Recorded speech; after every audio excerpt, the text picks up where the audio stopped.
लव जिहाद विरोधी कायदा आणण्यासाठी सरकारी स्तरावर हालचाली सुरू झाल्यात। पोलीस महासंचालकांच्या अध्यक्षतेखालील समितीच्या 2 ते 3 बैठका पार पडलेल्या आहेत।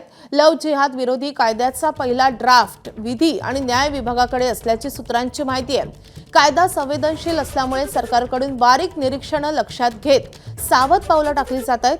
देशातल्या इतर राज्यांमध्ये तयार झालेल्या धर्मांतर विरोधी कायद्याचाही विशेष समितीकडून अभ्यास सुरू आहे। पुढील अधिवेशन काळात लव जिहाद संदर्भातलं हे विधेयक मंजुरीसाठी येण्याची शक्यता आहे।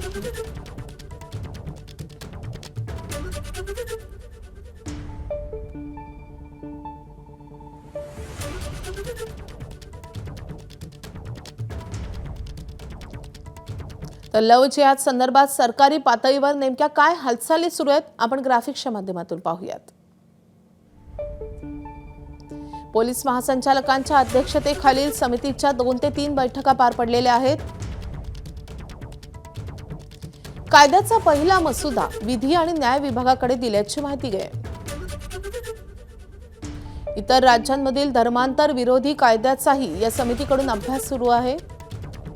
तर उत्तर प्रदेश, मध्य प्रदेश, उत्तराखंड, गुजरात, हिमाचल प्रदेश आणि राजस्थानमधील कायद्याचा अभ्यासही केला जातोय।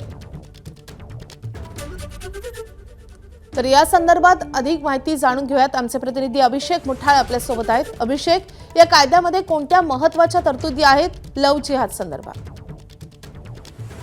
सध्या पाहिलं तर प्राथमिक दृष्टीने पहिला ड्राफ्ट सध्याला तयार करण्यात आलेला आहे। एकूणच या संदर्भात धर्मांतर विरोधी कायदा जो आहे त्या संदर्भात इतर राज्यांमध्ये आपल्याला याची अंमलबजावणी होताना पाहायला मिळालेली आहे आणि त्याच अनुषंगाने त्याचा अभ्यास करत आपल्या इथं देखील तशाच प्रकारचा कायदा तयार करण्याच्या हालचाली ह्या होताना दिसत आहेत।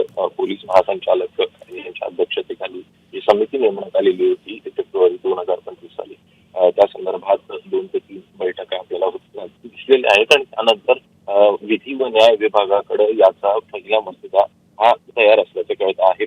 एकूणच कायदा संवेदनशील आहे आणि त्यामुळे राज्य सरकारकडनं देखील बारीक निरीक्षण लक्षात घेत सावध पावलं टाकली जात आहेत।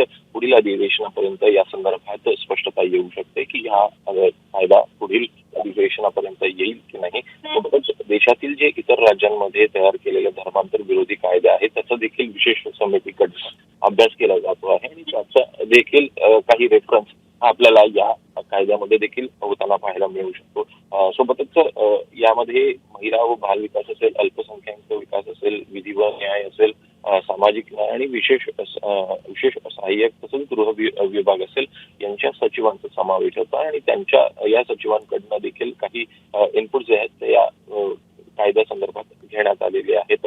प्रामुख्याने उत्तर प्रदेश, मध्य प्रदेश, उत्तराखंड, गुजरात, हिमाचल प्रदेश, राजस्थानमध्ये सध्याला लव जिहाद आणि धर्मांतर विरोधी कायदा अंमलात आलेला आपल्याला पाहायला मिळतो। महाराष्ट्रात देखील भाजपच्या आमदारांकडनं अशा प्रकारचा कायदा असावा अशा प्रकारची मागणी करण्यात आलेली होती आणि त्यानंतर आपल्याला हालचाली होताना दिसलेल्या होत्या। नक्कीच अतिशय संवेदनशील असा हा सगळा कायदा असणार आहे, त्यामुळे त्या अनुषंगानं हा कायदा करताना देखील तशीच काळजी घेतली जाते। या संदर्भातले अपडेट जाणून घेत राहू। सध्या धन्यवाद अभिषेक या सगळ्या सविस्तर माहितीसाठी। एबीपी माझा, उघडा डोळे बघा नीट।